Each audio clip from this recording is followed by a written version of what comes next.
Sorry, I was having trouble unmuting. I've unmuted now. Sure. This is called Two Tomes 1. It was such a soft day. I'd packed my case, the little duffel bag, dressed in my new black coat and leather gloves, little cloche hat with a green ribbon. I felt so grown up, but I was still just a child. The whole family came to see me off at the station.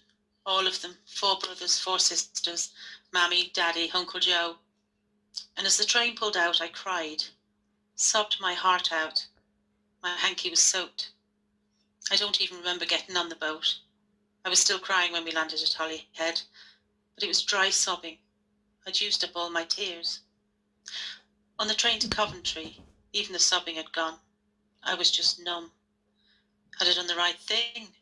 Maybe I should get the next boat home. But I couldn't do that, and didn't even have enough money for a start.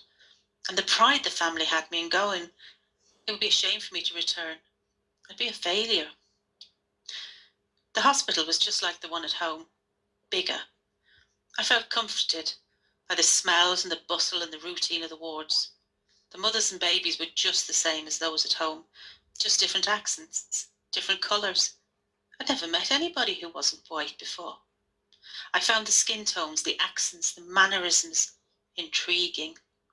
The other midwives, the patients, the doctors, all new and exciting.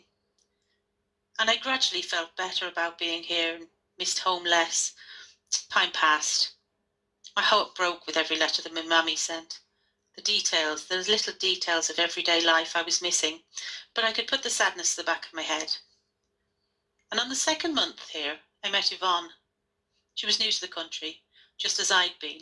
She'd from Jamaica. She couldn't go back as easily as I could if I got desperate. She was like a beam of West Indian sunshine, warming the room around her. Her laugh was a deep caramel curl that pulled you towards it. We were on the same floor of the nurses' home. We shared confidences, clothes, laughter and tears, and she became my soulmate in a matter of days. Yvonne and I worked together on the ward, delivering Coventry's babies, holding the hands of the women who'd lost their loved child, wiping their tears and letting them scream their grief. Some of the women came to us alone, had nothing and expected less. The abused and the cherished, we cared for them all. When Yvonne and I went to work in the community, we carried out our home visits amongst the rich and the poor, the happy and the miserable. We treated every woman with love and respect, every baby as the gift it was. When a little mite was born without life in its soul, we grieved with the parents. We washed and wrapped the little bundle and made those moments the best we could.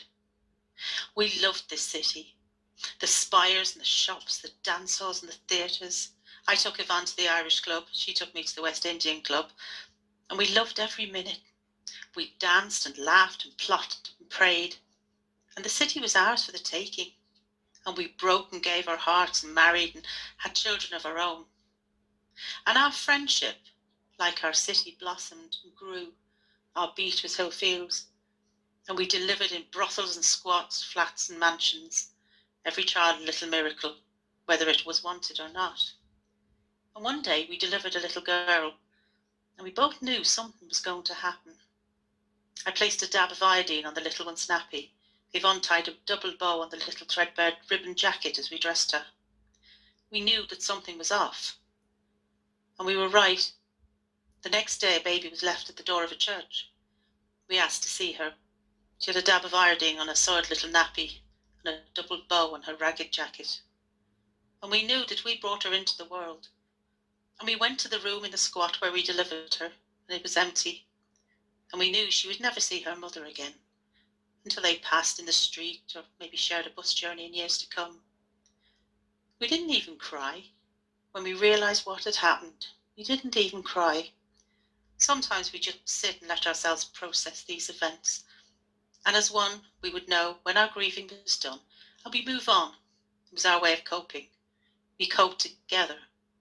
And through it all, Yvonne and I grew together and loved our city, our adopted home. This had welcomed us and let us grow. We were like photographic negatives of each other. 2 tones, one voice singing from the same hymnal. Diverse yet converging. 2 tones, 2 worlds, One city, our city. Thank you.